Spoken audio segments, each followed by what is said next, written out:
Assalamualaikum warahmatullahi wabarakatuh. Bagaimana kabarnya hari ini? Semoga semuanya dalam keadaan sehat dan selalu siap untuk belajar ya. Sebelumnya perkenalkan dulu, nama Ibu Esti Setiawati.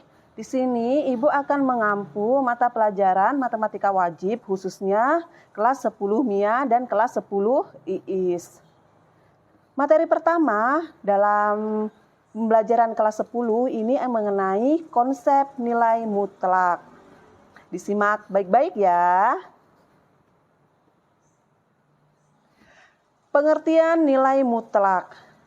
Nilai mutlak dinotasikan dengan simbol seperti garis 2 yang di tengahnya nanti ada sebuah variabel atau sebuah huruf. Dan didefinisikan sebagai jarak antara sebuah bilangan dan 0 pada sebuah garis bilangan. Nah, ini contohnya adalah misalnya di sini ada mutlak dari X sama dengan 4. Berarti X-nya itu dapat bernilai 4 atau negatif 4. Mengapa demikian? Nah, sekarang coba diperhatikan gambar garis bilangan yang ada pada layar. Nah, apabila nilai mutlak itu kita tuliskan ke dalam garis bilangan ya, tadi ya sudah Ibu sebutkan bahwa nilai mutlak itu didefinisikan sebagai jarak antara sebuah bilangan dan 0 pada sebuah garis bilangan. Nah, di sini ya, jadi jaraknya berapa?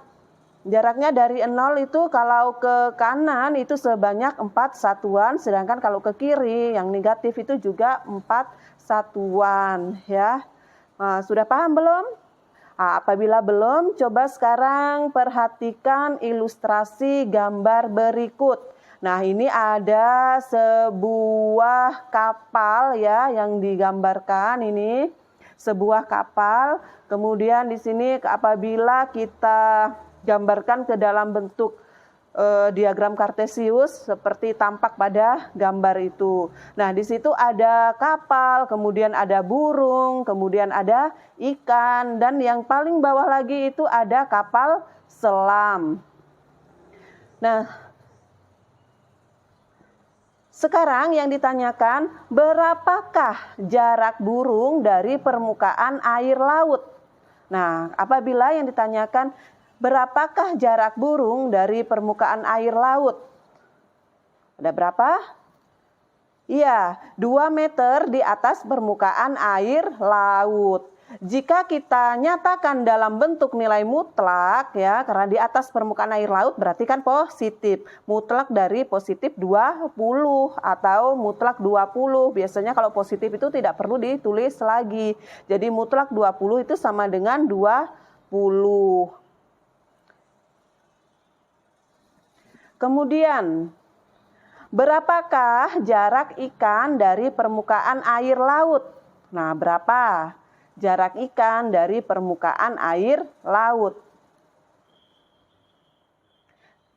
Ya, jawabannya adalah 10 meter di bawah permukaan air laut. Dan apabila kita nyatakan dalam bentuk nilai mutlak ya, menjadi mutlak dari negatif 10.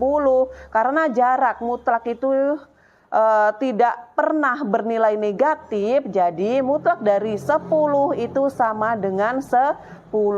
Jadi konsepnya itu yang perlu kalian ingat ya, bahwa konsep nilai mutlak itu adalah konsep jarak dan tidak pernah bernilai negatif. Itu yang harus kalian pahami benar-benar dan ingat benar-benar.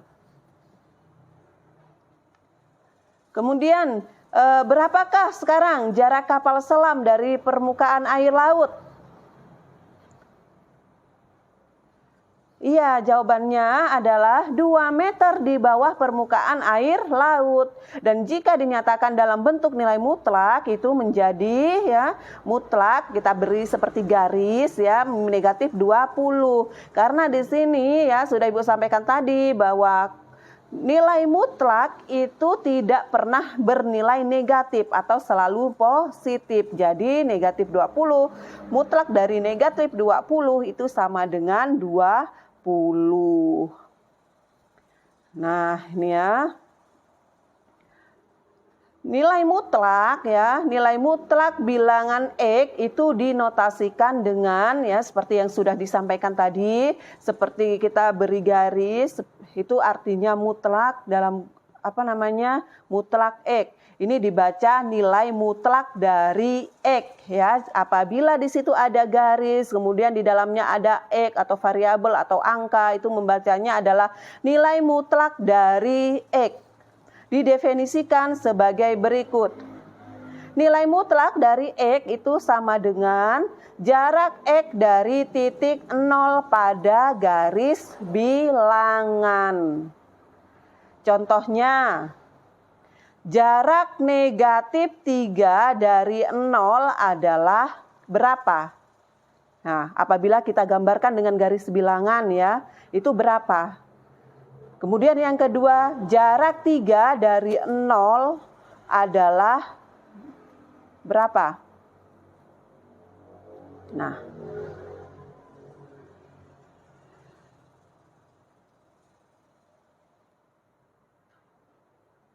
Nah, ini adalah garis bilangannya ya. Nah, ini ya jarak dari 0. Nah, 0, jarak 0 ini ya. 0 ke negatif 3 berarti ke sini. Nah ini ya. Nah ini jaraknya berapa? 3 langkah berarti sama dengan 3. Kemudian dari jarak dari 0 ke positif 3 itu juga 3. Nah persamaan nilai mutlak satu variabel itu bisa kita simpulkan, didefinisikan sebagai nilai mutlak dari X sama dengan ya, apabila X-nya itu positif berarti nanti nilai X-nya itu lebih dari 0. Apabila nilai X-nya itu negatif, maka X-nya itu adalah kurang dari 0. Maksudnya ini bagaimana? Nah ini bisa kalian lihat. Contohnya adalah nilai mutlak dari 5. Itu sama dengan berapa? 5. Karena apa? Karena 5 itu lebih dari 0. Nah sekarang kalau yang ditanyakan yang kedua, yang B. Negatif 9, nilai mutlak dari negatif 9. Berapa nilai mutlak dari negatif 9? Nah berarti ini karena negatif 9-nya kurang dari 0, maka ya kita posisikan negatif. Berarti nilainya itu adalah negatif. Kita negatifkan negatif dari negatif 9, berarti sama dengan 9. Ingat konsep ya, ingat konsep apa? Perkalian antara bilangan negatif dengan negatif, itu hasilnya positif. Nah, selanjutnya fungsi nilai mutlak. Fungsi nilai mutlak fx ya sama dengan ax plus b. Nah, didefinisikan sebagai ya ax ditambah b jika ax plus b-nya itu lebih dari 0. Kemudian ya bisa negatif AX plus B jika AX plus B-nya itu kurang dari 0. Langsung saja kita ke contoh soal. Misalnya diketahui A sama dengan 5 dan B itu sama dengan negatif 2. Maka nilai mutlak dari A kali B itu dituliskan AB itu artinya adalah A dikali B sama dengan berapa? Tadi di situ sudah diketahui A-nya itu sama dengan 5 dan B-nya sama dengan negatif 2. Jadi langsung kita kalikan 5 dikali negatif 2 itu sama dengan 10. Ya, sama dengan 10. Negatif 10. Jadi sama dengan ya, karena tadi ya menurut definisi awal apabila X-nya itu negatif maka nilainya itu adalah negatif. Jadi negatif. Jadi negatif 10 sama dengan 10. Jadi nilai mutlak dari A kali B sama dengan 10. Kemudian di sini nilai mutlak dari A dikali dengan nilai mutlak dari B. Ya, sama saja ya. Nilai mutlak dari A sama dengan berapa? 5 A-nya. B-nya berapa? Negatif 2. Nilai mutlak dari negatif 2, 2. Jadi 5 kali 2 sama dengan 10. Kemudian selanjutnya adalah nilai mutlak dari A ditambah B. Ya, sama dengan ya 5 ditambah negatif 2. Berapa 5 ditambah negatif 2? 5 ditambah negatif 2 itu sama dengan 3. Jadi mutlak dari 3 sama dengan 3. Nah, selanjutnya ini nilai mutlak dari A ditambah dengan nilai mutlak dari B. Jadi di sini nilai mutlak dari 5 itu berapa? 5. Nilai mutlak dari 2 itu sama dengan 2. Jadi kita cari nilai mutlaknya dulu baru dijumlahkan. Sehingga hasil akhirnya 5 ditambah 2 sama dengan 7. Jadi di sini Ibu berikan soal seperti ini itu biar apa? Biar kalian bisa membedakan.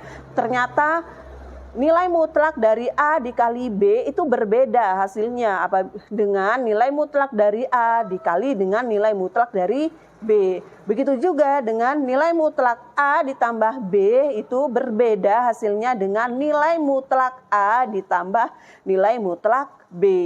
Begitu. Nah, ini contoh lagi. Nilai mutlak dari A kuadrat dikurang B kuadrat. Jadi di sini A-nya berapa? A-nya 5. Jadi 5 kuadrat ya. Sama dengan berapa? 25. Kemudian dikurang B-nya berapa tadi? 2. Jadi 2 kuadrat. 2 kuadrat berapa? 4. Jadi hasilnya 25 dikurang 4 sama dengan 21. Mutlak dari nilai 21 sama dengan 21. Nah, bagaimana? Sudah jelas belum? Nah, selanjutnya contoh yang kedua. Ini ya, ini sudah muncul duluan, lebih baik Ibu. Nah, ini nilai mutlak dari 2x min 4. Di sini untuk X sama dengan negatif 6 itu berapa? Nah, tinggal kita substitusikan atau kita ganti nilai X-nya itu dengan negatif 6. Jadi 2 dikali negatif 6 sama dengan berapa? Sama dengan negatif 12. Min 4-nya tinggal kita turunkan ya. Jadi di sini didapat negatif 12 dikurang 4. Hutang 12, hutang 4. Berarti hutang kita bertambah jadi negatif 16 ya. Kemudian ini berapa nilai mutlak dari negatif 16? Karena ini negatif, maka negatif 16. Negatif jadi positif. Jadi hasilnya adalah 16. Ya, demikian tadi penjelasan Ibu mengenai konsep nilai mutlak. Untuk pertemuan kali ini Ibu cukupkan sampai di sini ya. Ibu harap kalian semuanya bisa paham dan mengerti mengenai konsep nilai mutlak. Yang perlu diingat bahwa nilai mutlak itu tidak pernah negatif atau selalu bernilai positif. Sekian, terima kasih. Wassalamualaikum warahmatullahi wabarakatuh.